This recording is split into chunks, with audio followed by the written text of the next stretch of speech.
So discuss. Women have never had it so easy. Well, we haven't. I mean, when I was graduating in the 1970s, it was perfectly lawful for an employer to advertise a job, and underneath it would be two rates of pay, one for men and one for women.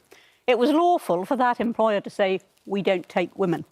It was lawful to refuse a woman a mortgage, a property to rent, a finance agreement, just because she was a woman. And you could say that was why you were refusing it. Now, the feminists of those days were shouting out, give us equality, give us a level playing field, we'll show you we're as good as, if not better than the men. In the 90s, that all changed. And instead of being about, we want a level playing field, it was, we want a tilted playing field towards us. We want all women shortlists, we want quotas. And so it's gone on until now you've got the whinging even of the Me Too movement, and I'm not talking about the more serious cases, but where a woman will say, oh, 5 years ago, you know, a man put his arm around me and you know, I didn't want it and it made me terribly uncomfortable. We've started to look for sources of grievance because effectively we have one. And the women I'm sorry for, if I can just say that one group of women, I don't think of one. And those are the women who want to be full-time mothers. That's their choice.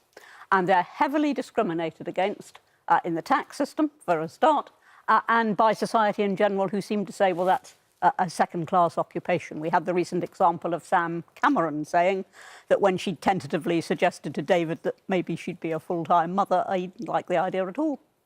So you say that the playing field has tilted towards Heavily women. towards us. Well, many women would say that that's just not the case, that that's just not true, that that pay gap that you've talked about is still very relevant today. It might not be advertised on brochures, but it's more underhand, it's more sort of secretively going on. The pay gap is very largely, not entirely, but very largely a myth.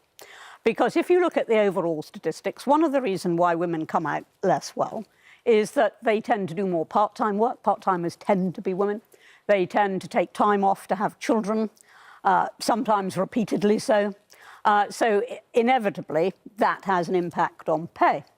When it comes to the more esoteric pay gaps that we've seen, such as in the media, you know, well, the male presenter gets more than the female or whatever it may be. We're paid the same. When you actually, yeah, well done. When you actually start looking at it, it's very often the case that the male's been there that longer, that he's had a higher profile, that something's happened. So I don't actually buy into what you're saying. And when you say it hasn't tilted, an all-woman shortlist means this, that a man can't compete. It's discrimination against the men. So in my walk of life, for example, which used to be politics, a man who's grown up in a constituency, brought his own kids up there, knows it backwards, good record there, can't actually stand because it's an all-women shortlist. That is wrong. You're saying also that men are wimps.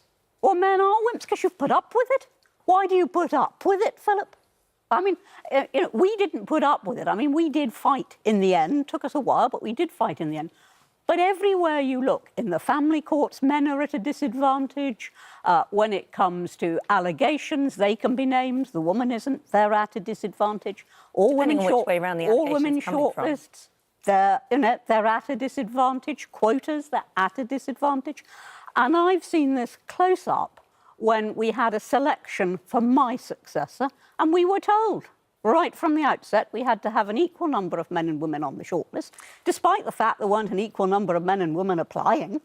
The hashtag #MeToo movement that you were talking about earlier on there, hasn't that given women a voice finally, one that has been suppressed for such a long time, one that needed to come out, that actually globally has made such a huge difference? No, I do not believe that. As I say, that I'm about to tell you, if you just have the patience. Are you auditioning for John Humphrey's job or something? No, I'm just I once asked him if he was paid by the interruption.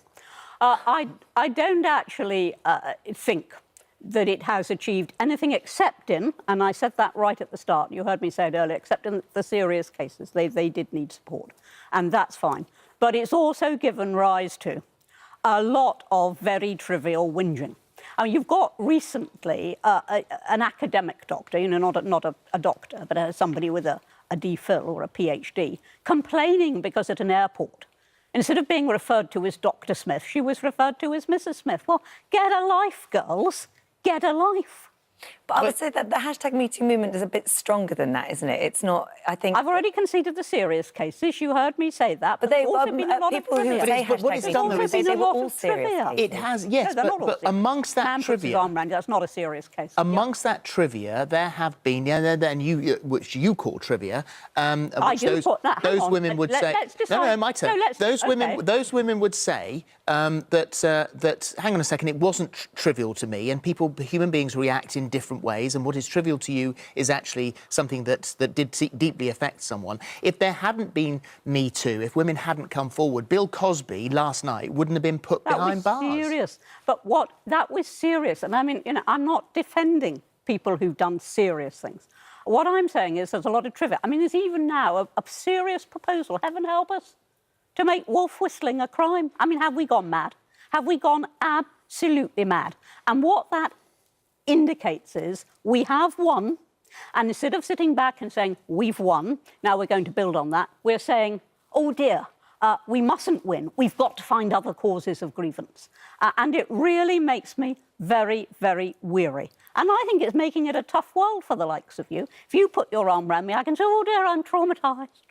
If I put my arm around you, nobody would pay 2 minutes' worth of attention if you said, oh dear, you were traumatised. Well, one of the other lines you say is that women want to be victimised. Well, certainly that is the impression that women are giving now. I mean, I don't know that I've ever said women in general want to be victimised, because I don't think we do.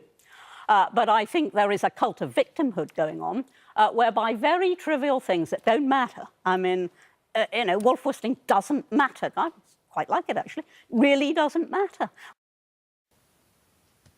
Really doesn't matter. We've lost our sense of humour. We've lost our cheeriness. We've lost our sense of proportion. It's making for a horrible world. Do you think it makes... Funnily enough, we were having this discussion last night, and do you think it makes it very difficult for men to know their place now? Very. If you hold a door open for someone, I don't know whether you'll be offended if I don't hold it open for you, or you'll be offended if I do, and so it goes. There are many examples of that sort of thing. Is it chivalry or is it misogyny? Well, you see, I would consider it chivalry if you held open a door for me, If a man offers to give me his seat on a train, I mean, I will usually say no, but I will say it very politely and with a smile, because I appreciate the fact that he has offered that, as I would offer it to a much older man, for example. If I saw a man on crutches or something standing, I would offer. And I think we can work it out, but you're right. I mean, men don't know what to do. So what should, as women then, what is your advice? What should we be doing? Cheer up. Right. Relax. Rejoice in the fact that we've won. Look abroad at how women really are suffering and understand where the real problem is, and darn well grow up. Right. Thank you. Thank you very much. Very much. Thank you.